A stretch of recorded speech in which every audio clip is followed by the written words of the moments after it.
अस्सलाम वालेकुम नादरीन, मैं हूं अरबाब चांडियो। मैं आज उस शख्सियत का जिक्र करूंगा जिसका ताल्लुक तो मलीर से था, लेकिन मशहूर वो पूरे मुल्क में था। उसके नाम की गूंज मैंने कश्मीर में सुनी, उसके नाम की गूंज मैंने लाहौर में सुनी, उसके नाम की गूंज मैंने इस्लामाबाद में सुनी, उसके नाम की गूंज कश्मीर से कराची तक थी। अगर वो आज जिंदा होता तो बहुत बड़ा लीडर होता। लीडर तो वो था, लेकिन उसके बड़े लीडर बनने से पहले ही उसे शहीद कर दिया गया। उस शख्सियत का जिक्र सदर पाकिस्तान आसिफ अली जरदारी ने लाहौर के एक कन्वेंशन में किया और उन्होंने उनका नाम लेकर कहा कि मैं उसका और बाकी शहीदों का कर्जी हूं। सदर आसिफ अली जरदारी किन किन शहीदों के कर्जदार हैं, इसके बारे में तो मैं आपको बताऊंगा, लेकिन इससे पहले मैं सिर्फ उस शख्सियत के बारे में आपको जरूर बताऊंगा जो शख्सियत इस वक्त हमारे यहाँ यानी बज़ाहिर तो जिंदा नहीं, लेकिन शहीद कभी मरते नहीं हैं। जी हाँ, मैं मलीर के भुट्टो का जिक्र करना चाहूंगा, जिसे मशहूर तौर पर, वैसे तो शहीद अब्दुल्ला मुराद उनका नाम है, लेकिन उर्फे आम में उसे मलीर का भुट्टो कहा जाता है। मलीर का भुट्टो इसलिए कहा जाता है कि मलीर के हवाले से जितनी भी जदोजहद किसी रुकन असेंबली ने शहीद अब्दुल्ला मुराद ने की, इससे पहले किसी भी रुकन असेंबली ने मुख्तसर अरसे में बड़ी जदोजहद नहीं की। शहीद अब्दुल्ला मुराद जिन्होंने सिंध असेंबली में मलीर की आवाज बना, जो रेती बजरी के खिलाफ सीसा पिलाई दीवार बना, जो वहां पर मलीर में होने वाली बदअमनी के खिलाफ सिंध असेंबली में गूंजता रहा, जिसकी गूंज ऐवान सदर तक चली गई और आखिर वहां पर सदर मुशर्रफ, जो कि उस वक्त MQM के बहुत ही करीब थे, वहां तक बात पहुंची। MQM जो को कभी नहीं चाहती थी कि उसके हल्के मलीर से किसी भी तौर पर पाकिस्तान पीपल्स पार्टी के कोई रुकन असेंबली मुंतखब हों, लेकिन शहीद अब्दुल्ला मुराद जो कि वहां सिद्धी गोट, जहां उनका मुराद फैमिली का बहुत बड़ा गांव था, वहीं रहते थे, वहीं सियासत की और वहीं से उन्होंने मुंतखब होने का फैसला किया। शहीद अब्दुल्ला मुराद ने जब इलेक्शन में हिस्सा लिया तो इलेक्शन में उनके सामने मदे मुकाबल MQM थी और MQM उस वक्त ठप्पे लगाने की माहिर थी। MQM का जाहू जलाल था, MQM के बानी मुशर्रफ सब एक साथ होते थे। उस दौरान जो है वो मलीर की मेमन गोट और मलीर 15 की निशस्त से वो खड़ा हुआ और उसने उस अमार यासिर स्कूल की नाकाबंदी की जहां पर ठप्पे लग रहे थे और MQM को नाकाम बनाया और पहली मर्तबा वो सीट अपने हाथ में लेकर पाकिस्तान पीपल्स पार्टी का परचम वहां लहरा दिया।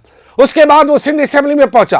हालांकि हुकूमत उनकी नहीं थी, उन पर बड़ा दबाव था कि वो पाकिस्तान पीपल्स पार्टी छोड़ दे, लेकिन उन्होंने पाकिस्तान पीपल्स पार्टी नहीं छोड़ी और यही वजह थी कि सदर आसिफ अली जरदारी मोहतरमा बेनजीर भुट्टो उनको बहुत चाहते थे। वो मोहतरमा बेनजीर भुट्टो का भाई और सदर आसिफ अली जरदारी का बाजू था। वो सिंध असेंबली में होते हुए सदर आसिफ अली जरदारी की रिहाई की तहरीक चलाता रहा। उन्होंने कराची में सदर आसिफ अली जरदारी रिहाई कमेटी की बुनियाद डाली। उन्होंने उस रिहाई कमेटी का सदर उमर जद को बनाया और खुद सेक्रेटरी जनरल के फराज अंजाम देता रहा। हर पेशी में आसिफ अली जरदारी की जाता रहा। पेशी पाकिस्तान में कहीं भी हो, शहीद अब्दुल्ला मुराद वहां पहुंच जाता था। शहीद अब्दुल्ला मुराद और उमर जद की जोड़ी ऐसे ही थी जैसे आजकल अब्दुल्ला मुराद और रफीक जद की जैसे आजकल सलमान अब्दुल्ला मुराद और रफीक जद की जोड़ी है। और इसी तरह उन्होंने वो जोड़ी भी कामयाब रही और ये जोड़ी भी अभी तक कामयाब है। दुश्मनों की नजर बहुत है, लेकिन शहीद अब्दुल्ला मुराद के किस्से बहुत है। शहीद अब्दुल्ला मुराद को आखिर MQM ने कत्ल करने का फैसला क्यों किया?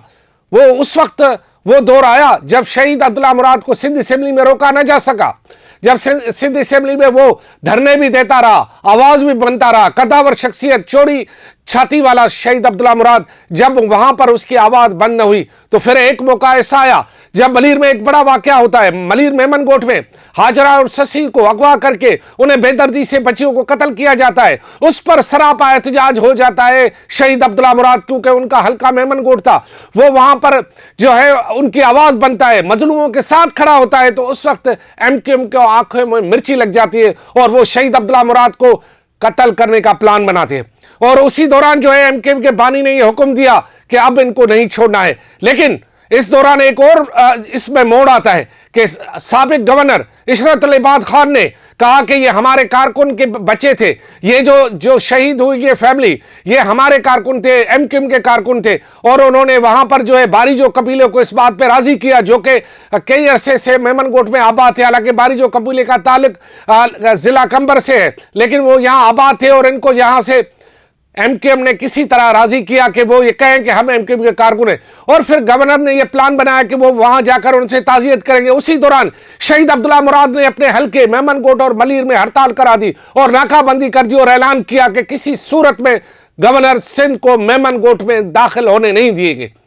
उस वक्त उनके वारंट, मौत के वारंट एमक्यूएम ने जारी कर दिए।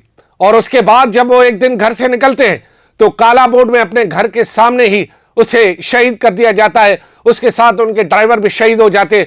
और उसके बाद और आज तक शहीद अब्दुल्ला मुराद को मलीर के अवाम नहीं भूले। शहीद अब्दुल्ला मुराद जो कि समाजी कारकुन के साथ साथ एक अवामी आदमी था, उन्होंने कारकुनों से जो मोहब्बत दी उसकी मिसाल आज तक नहीं मिलती। हर कारकुन ये समझता था कि मैं शहीद अब्दुल्ला मुराद हूं। मलीर के अवाम गवाह हैं कि उसकी शहादत और उसकी कुर्बानियां और जद्दोजहद के नतीजे में आज तक उसकी फैमिली, मुराद फैमिली को पाकिस्तान पीपल्स पार्टी और पीपल्स पार्टी के कारकुन बड़ी कदर की निगाह से देखते हैं। कारकुन तो बिल्कुल अपनी कदर की निगाह से देखते हैं, लेकिन उस वक्त शहीद मोहतरमा बेनजीर भुट्टो ने एक तस्वीर बिल्कुल वहां पर आवेजा है, वो भी बिलावल हाउस में, जब मोहतरमा बेनजीर भुट्टो ने सलमान अब्दुल्ला मुराद को बुलाया और इस बात पर बहादुरी पर अवार्ड दिया। उस वक्त एक बेंच पे शहीद अब्दुल्ला मुराद के बेटे सलमान अब्दुल्ला मुराद, बिलावल भुट्टो जरदारी, आसफा भुट्टो जरदारी और बख्तार भुट्टो जरदारी को आप एक ही सिफ में, एक ही सीट पर आप देखते होंगे। ये तारीखी तस्वीर जो है वो पीपल्स पार्टी के ग्रुपों में बड़ी गर्दिश करती है। उसके बाद शहीद अब्दुल्ला मुराद जब शहीद हुआ तो पूरा मलीर जो है वो सरापा एहतजाज हुआ। और उसके बाद एक टाउट जो कि अब तक नजर नहीं आता, उसको जो है शहीद अब्दुल्ला मुराद की सीट पर मुंतखब करा दिया गया। और वो अब शहीद अब्दुल्ला मुराद तो जिंदा है, लेकिन उसकी निशस्त पर मुंतखब होने वाला आज कहां है किसी को कोई नहीं पता। नाम भी शायद किसी को पता ना हो कि शहीद अब्दुल्ला मुराद की निशस्त पर जबरदस्ती मुंतखब कराए गए उस वक्त के एमपीए कहां हैं। शहीद अब्दुल्ला मुराद के शहादत का कर्ज आज भी सदर आसिफ अली जरदारी के कंधों पे है। आज भी सदर आसिफ अली जरदारी मोहतरमा बेनजीर भुट्टो से लेकर शहीद अब्दुल्ला मुराद के शहादत का कर्जदार है। और वो खुद कहता है, वो क्या कहते हैं आइए मैं आपको सुनाता हूं।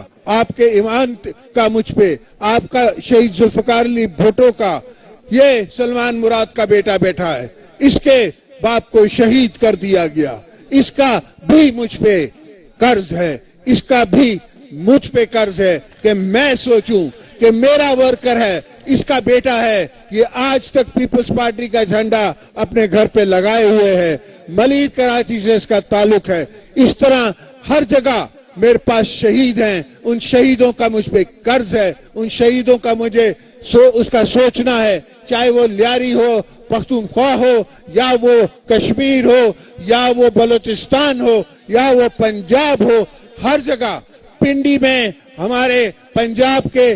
शहीद अब्दुल्ला मुराद के बारे में बहुत सारे लोगों को शायद पता नहीं था, तो मैंने कहा कि नई नस्ल को आगाह कर दूं कि नया नस्ल जो कि 6 मार्च को मुख्तलिफ हवालों से मुख्तलिफ लोगों को याद कर रहा होता है, वहां मलीर के अवाम और उसके जानने वाले पूरे पाकिस्तान के अवाम शहीद अब्दुल्ला मुराद को याद करते। 6 मार्च उनकी शहादत का दिन, जिस शहादत को बहुत बड़े जलसे आम मुख्तलिफ ताज़ियती जो है वो इज्तिमात से याद किया जाता है। और शहीद अब्दुल्ला मुराद की 6 मार्च की शहादत के पैगाम भी सदर आसिफ अली जरदारी, बिलावल भुट्टो और पूरी पार्टी की क़यादत जारी करती है। लेकिन शहीद अब्दुल्ला मुराद के शहादत का और उसके कर्ज का जिक्र क्यों किया था आसिफ अली जरदारी ने, यह मौका क्यों आया, यह मैं आपको बताता हूं।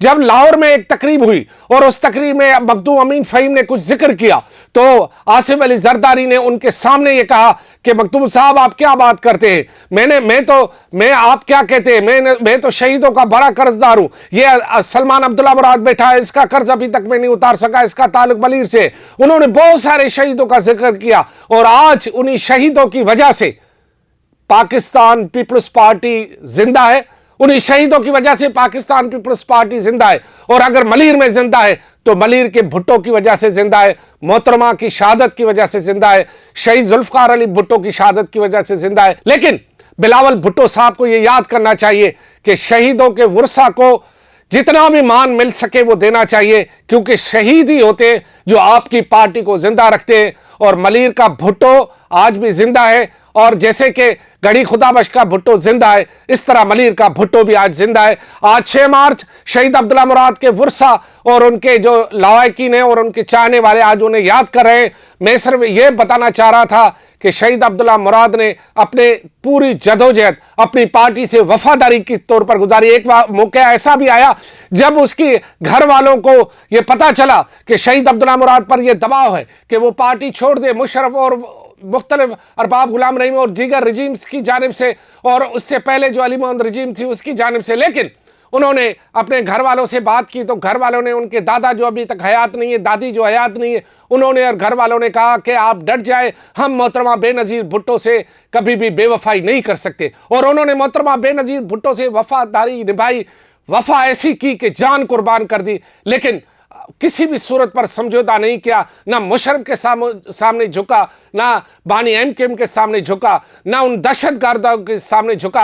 आज तक उन दहशतगर्दों का अता पता नहीं है जिन्होंने शहीद को शहीद किया। पता नहीं उनकी लाशें कहाँ फेंक दी गई, पता नहीं वो कहाँ मर के सड़ गए, लेकिन उनको शहीद करने वालों का पता नहीं। लेकिन जो शहीद हुआ वो आज भी जिंदा है। तो लिहाजा शहीद जो लोगों को शहीद करते हैं उन्हें इस बात का एहसास होना चाहिए कि वो तो तारीख में दफन हो जाएंगे, लेकिन जो शहीद होते हैं वो जिंदा रहते हैं।